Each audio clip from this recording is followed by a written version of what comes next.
تعالوا بقى نعمل مع بعض هنا كام فطيرة كده للفطار. طبعا انا دخلت عايزة احضر الفطار. طبعا بالليل كنت شايفة ان التلاجة مفيش فيها حاجة عشان الفطار، وقلت طب الصبح هنفطر ايه؟ طب عايزة اعمل فطير ممكن نعمل فيه شوية دقيق. لقيتهم 650 جرام دقيق، وزنتهم ورحت عاملة الفطير الجميل الحلو ده اللي يستاهل بقكم. شايفين شكله عامل ازاي؟ مورق من جوه وطري وجميل جدا.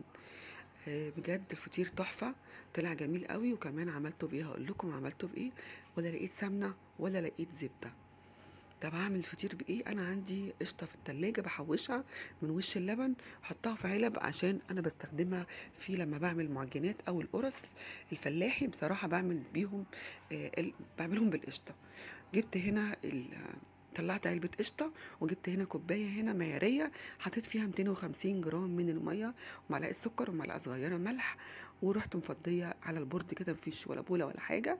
حطيت عليهم الدقيق، وهبتدي بقى ان انا اعجن بكوبايه الميه اللي انا حطيتها. وانا حطيت 250 من الميه ملي من استهم كده بالجرام. 250 ملي جرام من الميه. الكوبايه المعياريه، اي طبعا اكيد عندك يبقى في كوبايات معياريه عايري بيها الميه. او كوبايه الشاي دي 200 ملي. وكمان احتجت كمان عليهم 100 ملي، يعني كل اللي استخدمته من الميه 350 جرام. بدأت ان انا طبعا اعجن كويس جدا في العجينه. لازم اهم حاجه العجينه تبقى تخدميها كويس. طبعا ده اهم حاجه، تديكي نتيجه حلوه جدا في الفطير. هعجنها كويس جدا لغايه ما احس ان ملمسها خلاص بقى ناعم كده معايا. هتشوفوا الشكل اللي انا عاوزه اوصل له. ده كده يبقى العجينه بتاعتك خدمتيها واتعجنت كويس جدا. لو لسه مكملين معايا لغايه دلوقتي في الفيديو، اتمنى تعملوا لايك وتشتركوا في القناه، وتعملوا تعليق حلو منكم، عشان ان شاء الله آه، الكل يستفاد من الفيديو، واي معلومه اقدر اوصلها لكم. يعني لو ما عندناش اي حاجه ممكن نتصرف ونعمل احلى فطار او احلى غدا. بجد انتوا شايفين كده معايا العجينه ملمسها ناعم ازاي. انا طبعا عندي العجان، بس ما رضيتش اعجنها في العجان للناس اللي ما عندهاش عجان. وطبعا اكيد بيعرفوا يعجنوا على ايديهم، بيبقى احلى عجين. وان شاء الله يطلع معاكم احلى فطير، وربنا يحسن ما بين ايديكم. انا قطعت بقى العجينه عندي بعد ما ارتاحت نص ساعه ل 12 كوره من العجين. هكون هنا محضره جنبي علبه القشطه. قشطه من وش اللبن، شيليها في الفريزر هتنفعك وقت ما تحتاجيها. انا لما لقيتش عندي السمنه خلصت والزبده، فقلت لا انا هعملها بالقشطه. بتبقى الفطير بيبقى حلو جدا، بيبقى احلى كمان من السمنه والزبده.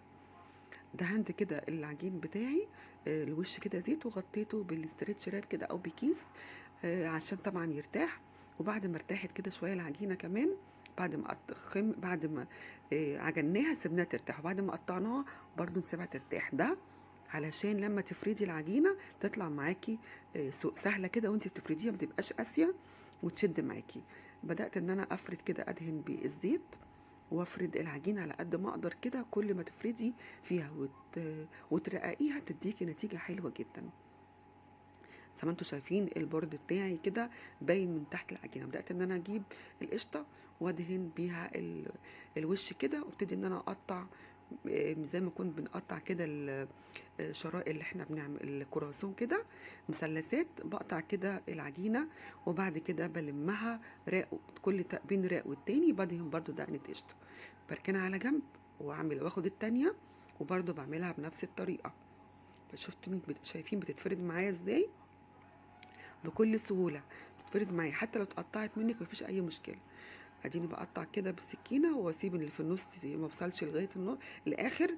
وبعد كده بلم كده من كل رقوه تانية، بحط القشطه واحطهم في قلب بعض الاتنين، واخر واحده بفردها وبحط الاتنين في قلبهم. يعني باخد 3 كور من العجين، دي بتبقى فطيره كامله معايا. يعني ال 12 كوره عملوا معايا 4 فطيرات حلوين جدا، زي ما انتوا شفتوا كده في اول الفيديو. يعني مقاسهم معقول وحلوين، حوالي تقريبا 22 او 24 مقاس الفطيره، يعني حلوه جدا. بلم بقى كده وادهن برضو القشطه واسيبها بقى ترتاح كده. دي بقت فطيره معايا. انا كده طبعا خلصت كل الفطير، وقلت اعمل بقى معاكم نشوف بقى هنعمله على الجريل ازاي. ولا فرن ولا اي حاجه، ولا تسخني الفرن ولا اسحب كهرباء ولا اي حاجه. لو انتي مستعجله طبعا يبقى تعملي على الجريل او طاسه بتلزقش، ما دهنتهاش ولا اي حاجه، لان القشطه هتنزل الدسامه اللي فيها، الماده الدهنيه يعني هتنزل في في الجريل. وبغطيها علشان تستوي كويس.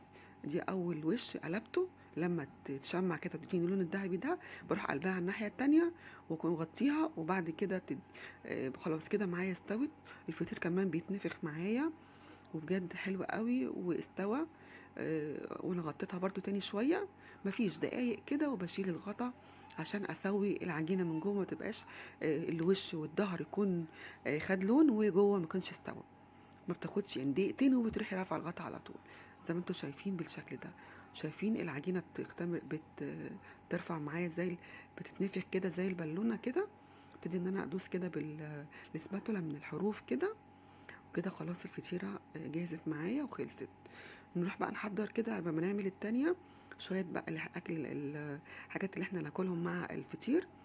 حضرت طبق من العسل الاسود كان عندي يعني، وحطيت عليه شويه طحينه، وكمان لقيت فيه عسل ابيض، حطيت عسل ابيض وجبنه قريش على جبنه تلاجة عادي.